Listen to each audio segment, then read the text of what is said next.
The PS5 Pro is officially coming in November 2024. But what if I told you that for around the same price, you can get a gaming PC that's going to be better and faster than the PS5 Pro? I'm sure you wouldn't believe me, but this is the PS5 Pro killer gaming PC build in 2024. The link to this exact same PS5 Pro killer PC will be down below in the video description with the most updated prices and availability in your region. My name is Valentino. With that being said, let's start. Now, by the time of filming, the exact level of performance for the PS5 Pro remains unknown. But what we know is that it's going to be about 45% faster than the original PS5 in terms of rasterized performance, and then it's going to have AI-driven upscaling technology, which is going to be better, and then you get a better level of ray tracing performance. And trust me, this is all we need to know to create a gaming PC that's going to be faster than the PS5 Pro. First, let me show you a gaming PC that's going to perform very similar to the PS5 Pro. The reason why this computer is the PC version of the PS5 Pro is because, first of all, for the CPU, I went with the same one as the PS5 because it did not change from the PS5 to the PS5 Pro. So that one is going to be the Ryzen 5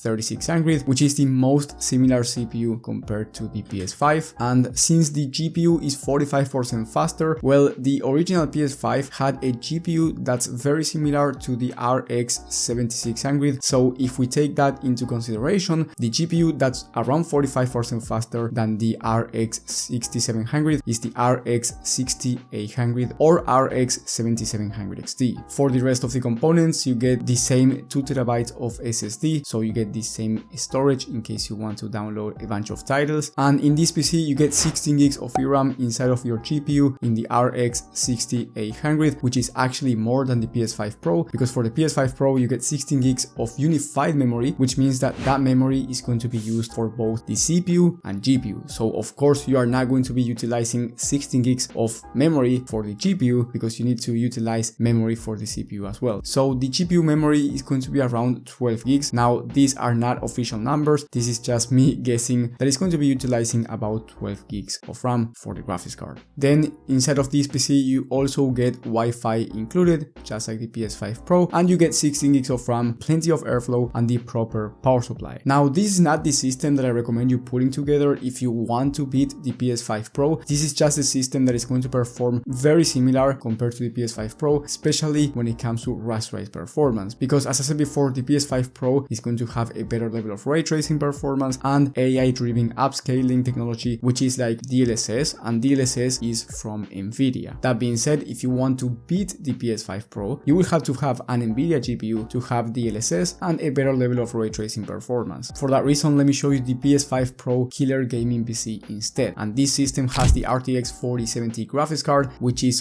faster than the RX 6800, which is going to be the most similar graphics card compared to the PS5 Pro's GPU. And it is also going to be much faster because you get a Ryzen 5 5600 CPU, which is way faster than the Ryzen 5 3600 from the PS5 Pro. So if you want to play high intensive CPU games like Fortnite competitive settings, then you are going to be achieving way higher frame rates with this system compared to the PS5 Pro. And since you get the RTX 4070, as I said before, you get the better level of ray tracing, you get DLSS, which is also an AI-driven upscaler, and in terms of rasterized performance with no DLSS, no ray tracing enabled, well, the RTX 4070 is about 10% faster compared to the RX 6800, which is the similar graphics card inside of the PS5 Pro. So on a 12 game average at 1440p resolution in high to ultra settings in high demanding titles, and I'm talking about games like Alan Wake 2, The Last of Us Part 1, and Cyberpunk 2077, well, the RX 6800, which would be similar once again to the PS5 Pro, was able to average 84 FPS, while the RTX 4070, which is inside of the PS5 Pro killer PC, is able to average 91 FPS. And here we are just taking into consideration the GPU and not the CPU. So if you add the fact that you get a faster CPU, the difference is going to be even bigger depending on the exact game and the settings. However, not everything is perfect for the PC, of course, because I had to go from 2TB of SSD to 1TB. So you get less storage than the PS5 Pro, that's a fact, which is not going to affect gaming performance at all. But if you want to download more games down the line, you can either add the storage down the line, or if you have the budget to, of course, just keep the 2TB of SSD for you to have more space. Now let's talk about pricing, which is quite important, and I will give you some alternatives for the PC depending on your budget. The price for this PS5 Pro killer is $920 by the time that I'm filming this video, so maybe when you're watching this the price is cheaper. As I said before, I do recommend you checking the latest prices and availability from the links down below. Now you might be thinking 920, that's a lot more than the PS5 Pro, and yes, sure, the MSRP for the PS5 Pro is $700, but you have to keep in mind that in order to play online for most games you will need an extra subscription, and the most basic one, the PS Plus Essential, is $80 a year. If you keep this in mind, and most people will have this PS5 Pro for at least 3 years, then you have to spend $80 a year for 3 years at least, and in that case the price is going to be $940 in the end. So long term the PS5 Pro might actually be way more expensive than the PC. Now of course, if you say that you don't play online at all, then fair enough, but most people on average will at least have the PS5 Pro for 3 years and play online, and this is just taking into consideration the most basic subscription. And not only that, but if it's more expensive long term, you are spending more money and getting way less performance, because the PC is going to be faster and better overall, because at the end of the day you are getting a PC. So you are not stuck with just gaming, you can do work from your PC, you can do a bunch of things that you can't on the PS5 Pro. And before I give you some PC alternatives depending on your budget, because maybe you want to spend less money, and I completely get that, I want to say that if you are finding valuable information so far, subscribe to the channel and hit the bell icon. That way you get notified when I upload a new video and you get to learn more about computers. Okay, so let's say you want to get the price lower and you want to get it as close as possible to the PS5 Pro, because let's say you have around $700 to spend. Well, in that case you can get the base PC, which is going to perform the same as the PS5 Pro, and you end up getting a computer at the end of the day, and long term you end up saving money because you are not paying for any online subscription. In that case you will be getting the same level of performance, but you will not be getting the same level of ray tracing performance, and in theory the upscaling technology is going to be worse. Now we don't know the exact numbers yet, and maybe this is not that big of a deal, because maybe when the PS5 Pro drops, the AI driven upscaling technology is not as good as they are claiming. So if you go with the baseline PC, the price is going to be $750, and then if you want to get the price to $700, so the same price for the PS5 Pro, then I recommend you downgrading the storage, and then you can always upgrade the storage down the line if you ever need more. However, in my personal opinion, getting the upgraded version with the better CPU and GPU is going to be absolutely worth it, considering that you will be spending more money for the PS5 Pro anyway long term. So the only bad thing here is that you have to pay up front, but you are getting a faster PC, you are getting a computer, and then long term is going to be the cheaper option anyway. Another thing that you can do if you want to keep the price down is not upgrading the graphics card, so keep the RX 6800, so you will be getting about the same level of rasterized performance compared to the PS5 Pro, but upgrade the CPU from the Ryzen 5 3600 to the Ryzen 5 5600, which is going to make a huge difference when it comes to bottlenecking your graphics card, because the Ryzen 5 5600 is much faster and can keep up with the RX 6800 much better. And then you get the same upgraded components in a better motherboard, for example, so you get better components overall anyway. Now the price in this case for this system is going to be $760, so it's actually very similar compared to the PS5 Pro, and you will get faster performance in high CPU demanding games. So if you play those games like Fortnite, Valorant or CS2, you will be achieving way higher frame rates. And to be honest, with the RX 6800 graphics card, if you play at 1080p or even 1440p in most titles, you will not need to turn on FSR, which is the upscaler from AMD, so the AI driven upscaling technology becomes less relevant. And if I am being honest, most people do not use ray tracing anyway. But of course, at the end of the day, it's up to you and up to your budget. As I said before, in my personal opinion, getting the PC is a much better investment overall. And even if you get it now and you do not want to wait until November, that's completely fine. You will be getting a higher level of performance if you go with the PS5 Pro killer gaming PC. And long term, the price is going to be the same or even lower, depending on how many years you were thinking of keeping the PS5 Pro and buying the online subscription in order for you to play online. And if you have a different budget, let's say you have even more money to spend, you can get a gaming system that's much